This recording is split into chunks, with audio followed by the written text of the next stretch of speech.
د رشتہ دارانو سره ښه سلوک د هغې فضایل بیا دغه رشتہ دار ته تحفه ورکول یو هدیه او ډالۍ ورکول د هغې څه اصول او هغه شرایط ذکر شوي چې په کومه طریقه به انسان هغه صله رحمي کوونکی هغه ګرځېږي او کومه طریقه هغه داسې ده چې د هغې په ذریعې باندې صرف او صرف بدله خو راځي خو لیکن صله رحمي هغه نه راځي رشتہ داري هغې ته نه ویلی کېږي د هغې تذکره وشو ننني نشست کې هغه تاسو ته تذکره به کېږي چې څوک دغه صله رحمي پالي دغه رشتہ داري پالي د دې خیال ساتي د هغه انسان هغه فضیلت څه دی د هغه انسان دپاره الله پاک په دنیا او آخرت کې کم انعامونه هغه لیکلی دي او یو سړی داسې دی د دغه رشتہ دار خیال نه ساتي د دغه رشتہ دار سره بد سلوک کوي ناکار سلوک کوي رشتہ داری پرې کوي تعلقات ختمي معمولی خبره باندې هغه تعلق ختمي د دغه انسان انجام په دنیا او آخرت کې هغه څه دی ځکه دین اسلام تاسو ته تذکره شوی و مخکې چې دین اسلام ما او تا ته صرف د مانځه او د روژې درس نه راکوي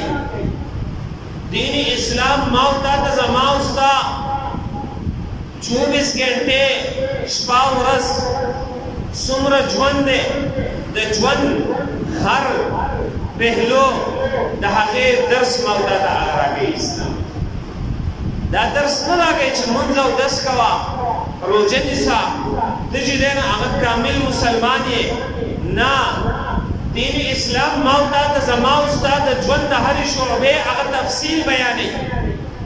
کله چې دا هغه شعبه هغه په صحیح طریقې سره هغه ادا کړې ته به کامل مؤمن هغه جوړ شي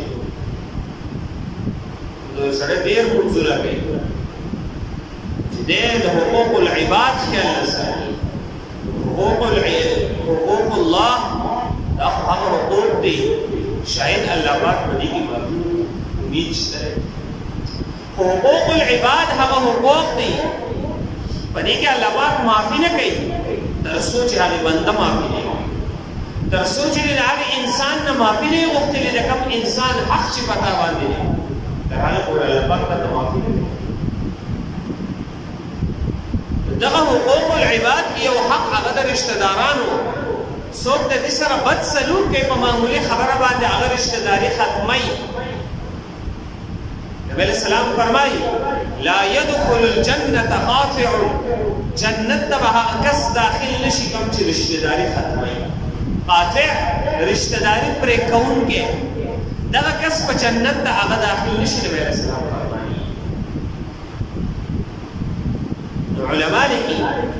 جنت ته نه داخلېدل د حدیث مطلب خدای دا دی چې یو سړی دی هغه خدای مسلمان نور عبادتونه هغه کوي خو دی د رشتہ دارو سره ښه سلوک نه کوي دی په معمولي خبرو باندې د هغو سره رشتہ داري ختموي دی رشتہ داري ختموونکی دی نو علما لیکي دی به اولي طور جنت ته نه داخلي لا يدخل الجنة قاطعا حدیث کې راځي دغه کس په جنت ته نه داخليږي علما لیکي اولا یعنی دی به اولا جنت ته نه داخليږي تر څو چې د خپل رشتہ داري پرې کولو دا سزا په جهنم کې سکلي دی دی به په جهنم کې د خپل سزا هغه وسکي هلته به لاړ شي هغه سزا به ورته میلاو شي د هغې نه بعد به دی جنت ته چې دی نه داخليږي یا علما لیکي حدیث کې راغلي دغه چې رشتہ داری پرې کوونکی به جنت ته نه داخلېږي مطلب دا دی چې دی دا رشتہ داری پرې کوي هم دا رشتہ داری ختموي هم او دا دی حلال هم ګڼي د دې سره سره دی دې ته حلال وایي چې دا رشتہ داری پرې کول حلال دي دا جایز دي حرام څیز ته هغه حلال ویل په دې سره انسان کافر ګرځي چې کافر شي بیا په خپله به جهنم کې هغه وي جنت ته به نه داخلېږي څومره لوی ګناه دی چې دغې ترې حلال وي همیشه د جهنم ځای دی که حرام ورته وی او بیا هم دغه کار کې نو بیا اولا به جهنم ته داخلېږي. یو سړی وایي زه بیا خو هم جنت ته لاړ شم، د دومره برداشت کولی شي. د دنیاوي اور دی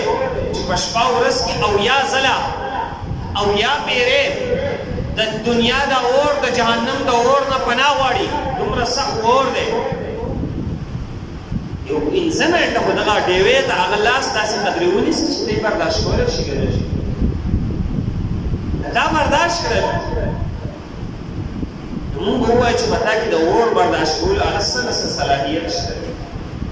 حالانکه د دنیا اور د جهنم د اور نه پناه غواړي. بیا د جهنم اور د جهنم بعضې حصه د بعضو نه هغه پناه غواړي. دومره سخت جهنم فریاد کې الله پاک اے الله زما بعضې حصه وخوړه. دومره سخت دي دا بعضې حصې. دا بعضې ځایونه داسې سخت دي د جهنم چې په خپله د جهنم د هغې نه پناه غواړي. انسان بس بل حدیث کې راځي نبی علیہ السلام فرمایي تعرض اعمال بني آدم كل خميس ليلة الجمعة. د بني آدم اعمال د هر جمعې په شپه باندې الله پاک ته پیش کیږي. کله چې د جمعې شپه راشي لکه بیګانۍ شپه وه په ثابته هفته کې چې کوم اعمال د کړي دي الله پاک ته هغه پیش کړی شي، فرشتې ورته پیش شي. الله پاک ته خو د هر څه علم دی. الله پاک یو نظام جوړ کړی دی. هغه نظام تحت الله پاک ته دا اعمال هغه پیش شي. فلا يقبل عمل قاطع الرحمین. چې یو سړی داسې دی رشته داري پرې کوي، رشته دارانو سره بد سلوک ساتي، معمولي خبرو باندې جنگ جګړې کوي، معمولي خبره هغه د داسې وراني سبب وګرځوي چې په کلونو باندې د هغه رشته دارو سره نه سلام دعا ساتي، نه د هغوی سره خبرې کوي، نه تعلقات ساتي. نبی علیہ السلام فرمایي د جمعې په دې شپه چې کوم اعمال پیش کېږي د دغه انسان اعمال نه قبلېږي. دا د الله پاک په نزد ناقابل قبول اعمال دي. که دی منځونه کوي، که دی روجې نیسي، که دی څومره اعمال کوي، فرضیت پکې ساقطېږي، د دغه ثواب ناقابل قبول دی. ولې یو سړی دومره زد هغه شروع چې معمولي خبره وي او د خپل رشته دار سره د په کلونو باندې تعلقات ختم. برداشت، صبر، د دې تلقین ما او تا ته هغه اسلام را کړی دی چې د مؤمن صفت دا دی به صبر کوونکی وي. که دته څوک ترخه خبره وکړي په ده باندې یو خبره هغه ناګوار چې دی هغه ولګي دله غوسه ورشي په هغې باندې دی به دا خبره په دې باندې به دې تعلقات ټیک ته په ټایم باندې غوسه شو، تعلق به نه ختم. تعلق ختمول دا ډېره ناکاره خبره ده. حدیث کې راځي عائشة رضی الله تعالی عنها فرمایي ما د نبی علیہ السلام نه په مانځه کې واورېدل، مانځه نه بعد دعا کوله نبی علیہ السلام اللهم حاسبني حسابا يسيرا. اے اللہ زما سره آسان حساب فرمایي. دا دعا څوک کوي؟ نبی علیہ السلام. نبی علیہ السلام د دوانو جهانو سردار. نبی علیہ السلام سره حساب کتاب نشته دی. د امت د تعلیم لپاره نبی علیہ السلام دعاګانې کوي چې دا امت زمانه دا دعا زده کړي. نبی علیہ السلام فرمایي اللهم حاسبني حسابا يسيرا. اے اللہ زما سره آسان حساب فرمایي. عائشہ رضی اللہ تعالیٰ عنہ تپوس گئی اے اللہ رسولہ مل حساب یسیر، آسان حساب کم یو دے؟ نبی علیہ السلام فرمائی آسان حساب هغه دی چې الله پاک ته د عمل نامه پیش کړی شي، الله پاک په هغه عمل نامه باندې نظر وکړي فیتجاوز عنه او دته معافي وکړي. داسې هغه عمل نامه وګوري وایي ځه بعضې استاد یې هغه پرچه وګوري، طالب علم پرچه کمزورې وي خو بیا هم دی پاس طالب علم دی پاس. دغه رنګې الله پاک ته چې کله دا اعمال پیش کړی شي الله پاک په د بعضې بندګانو په اعمالو باندې نظر وفرمایي او بیا به یې داسې چې دی راغلي نبی علیه السلام فرمایي دقه آسان حساب صرف په دې باندې نظر ثاني وکړی شي نظر وکړی شي بس پرېښودی شي فإنه من نوقش فقد هلک د چا سره چې حساب کتاب شروع شو دی هلاک شو حساب کتاب څنګه شروع دا کار دی ولې کړی چې د یو ګناه کې راټینګ کړی شي چې دا ګناه دی ولې کړی د دې ولې جواب انسان نشي ورکولی بیا په یو ګناه کې دی راټینګ کړی شو د دې ګیر شي چې چا سره سخت حساب شروع شي هر ګناه د هغه به راټینګولی شي او ورته به ویلی شي دا کار دې ولې کړی دا دې ولې به څه جواب ورکوي که نن یو سړی د کور مشر ته هغه پیش کړی شي هلکه تا نن څه کارونه کړي دي ولې دې دا کار کړی دی هغه سر ښکته کړی یو استاد ته شاګرد پیش شي هغه شاګرد چې دی هغه څه ورانۍ کړی دغه استاد یې راټینګ کړي هلکه دا کار دې ولې کړی شاګرد جواب نشي ورکولی چې الله پاک د انسان پیش شي الله پاک ورته فرمایي چې دا کار دې ولې کړی څه جواب نبی علیہ السلام فرمایي آسان حساب هغه دی چې عملنامه د الله پاک په حضور پیش شي او الله پاک د هغې نه معافي وکړي داسې دی دغه ځان حساب به د چا سره کېږي نبی علیہ السلام فرمایي ثلاث من كن فيه حاسبه الله حسابا يسيرا درې کسان داسې دي چې د هغوی سره الله پاک آسان حساب کوي دغه آسان حساب کوم چې تاسو ته تذکره وکړل شو درې کسان داسې دي د هغوی سره آسان حساب هغه کولی کېږي اولنی کس هغه دی تعطي من حرمک د هغې کس سره آسان حساب کېږي چې هغه ورکړه کړئ هغې کس ته چې دی نه یو څیز ورکوي چې هغه د هغه له څه نه ورکوي من هغه څوک حرمکه چې تا څوک محرومه کوي د یو څیز نه ته هغه له ورکړه هغه له یو څیز ورکوې دویم وتسویل من قطعک او دویم هغه کس دی چې د هغې کس سره هغه رشتهداري پالي چې هغه د ده سره رشتهداري پرېږدي د ده سره رشتهداري ختموي او د هغه سره رشتهداري هغه کوي وتعفو عمن ظلمک دریم کس هغه دی چې معافي کوي هغې کس ته چې په ده باندې ظلم کوي دا درې کسان داسې دي چې د دې سره به د قیامت په ورځ الله پاک اسانه حساب کوي نو په دنیا کې لږ صبر چې وکړی شي هغې چا ته ته یو څیزونه ورکوې تحفې ورته ورکوې هدیې ورته ورکوې ډالۍ ورته ورکوې نور داسې څیزونه ورته ورکوې چې تا ته څه نه درکوي تا محرومه کوي د هغې کس سره رشتهداري پالي چې ستا سره رشتهداري ختموي هغې کس ته معافي کوي چې کوم کس په تا باندې ظلم کوي زیاتی کوي دغه درې قسمه خلک داسې دي الله پاک ورسره آسان حساب فرمایي په دنیا کې تکلیفونه برداشت کړي دي په آخرت کې د ده لپاره تکلیف نشته په آخرت کې د ده لپاره هغه آسان حساب دی بل حدیث کې راځي ثلاث من سره أن يوسع له في رزقه من سره څوک چې خوشحالي دا خبره أن يوسع له في رزقه چې د ده په رزق کې پراخي راشي د ده رزق پراخ شي ويمد له في عمره د ده عمر هغه ډېر شي ويدفع عنه ميتة السوء د ناکاره مرګ نه هغه دی محفوظ شي د ده مرګ اخیره خاتمه په صحیح طریقه باندې وشي نو که څوک خوشحالۍ دا خبره چې دا درې کارونه دي د هغه لپاره وکړی شي دی داسې څه وکړي دوه کارونه دي دی درې بدلې به ده ته میلاویږي دی دې صرف دوه کارونه هغه وکړي فلیتق الله وليصل رحمه دی دې د الله نه ویریږي اولنۍ خبره دا ده د د په زړه کې د الله یره هغه موجود وي د یو ګناه ته هغه مخامخ کېږي د دې منع کې دا خبره چې دا ګناه زه کوم الله پاک فرمایي زما الله پاک ته څه جواب هغه ورکوم د په دې زړه کې خوف خدا موجود وي د الله پاک یره هغه موجود وي وليصل رحمه او دې رشتہ داري هغه پالي دې رشتہ دارانو سره ښه سلوک کوي دا دوه کارونه چې څوک کوي دته به درې انعامونه هغه میلاویږي اولنی انعام دا دی د رزق به هغه فراخ شي نن هر سړی هغه منډه وهي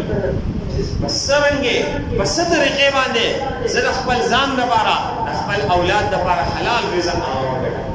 هر سړی دا کولی شي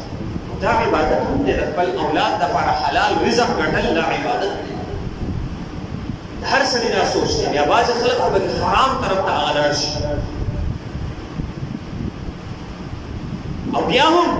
خلک اواز کې زما په رزق کې برکت هغه نشته هلکه مهنګایي ده د کور ضروريات نه پوره کېږي څه وکړو نبي علیه السلام طریقه ښودلې ده چې دغه دوه کارونه وکړه د الله نه یېرېږه د رشته دارو سره ښه سلوک کوه الله پاک به ستا په رزق کې هغه پراخي راوړي رزق ته دې فراخه شي چې ته د رشته دارو سره ښه سلوک وکړې هغه له هدیې ورکړې هغه له تحفې ورکړې رشته دار ستا خواله راشي د هغه په ښایسته طریقې سره هغه مېلمستیا کې پرون تندي سره مېلمستیا کې د هغه خاص خیال ساتې الله پاک به ستا رزق هغه فراخ مفتي دقیق صاحب فرمایي زما والد صاحب مفتي اعظم پاکستان مفتي شفیع عثماني رحمه الله چې معارف القرآن تفسیر هغه هم لیکلی وای هغه باوجود د دې نه چې د مدرسې تنخواه ده هغه انتهایي قلیل وه هغه به د رشته دارانو انتهایي خیال ساته د هغه خور وه په هره جمعه به د هغې خواله تلو د ماسپښین نه بعد او روټ به یې وله وړل چې دی خپل خور نه چې دی نه هغه څه موسمي میوه چې دی نه هغه خامخا د هغې به یې خیال ساتو بیا به یې چې دی نه د خپل قلیل تنخواه نه لږې لږې روپۍ جدا کولې هغه به یې غریبانانو نه هغه ورکولې هغه به یې په دیني کارونو کې هغه صرف کولې د کور والو خیال به یې هغه ساتلو په دغې لږ معمولي قلیل تنخواه کې د هر سړي به یې هغه د حق مطابق خیال ساتلو وایي هغه وجه و چې د رشته دارانو به انتهایي خیال ساتلو وایي نن الله پاک د هغه په اولاد باندې انتهایي فراخي راوستلې ده د هغې رشته دارانو د حقونو خیال یې ساتلی چې څوک د رشته دار د حق خیال ساتي هغه باندې هغه مال خرج کوي نور چې دی نه هغه د هغه خیال ساتي الله پاک به د ده په مال کې برکت وروځي دویم دا دی د عمر به الله پاک زیات کړي علما لیکي یا خو د عمر زیاتېدل د حق تقدیر کې الله پاک د ده لپاره دا فیصلې لیکلي ده که دا انسان دی د رشته دارو سره ښه سلوک کوي د ده به عمر هغه دومره ډېر که دی دا ښه سلوک ده ونه کړو د ده عمر به کم وي نو علما لیکي یا خو دا حقیقي طور علما لیکي یا دا معنوي طور دی مطلب د دې دا دی د یو انسان مثال کې طور پر الله پاک شپېته کاله عمر لیکلی دی په دې شپېته کاله کې ده د رشته دارانو سره ښه سلوک وکړو هر سړی د ده نه خوشحاله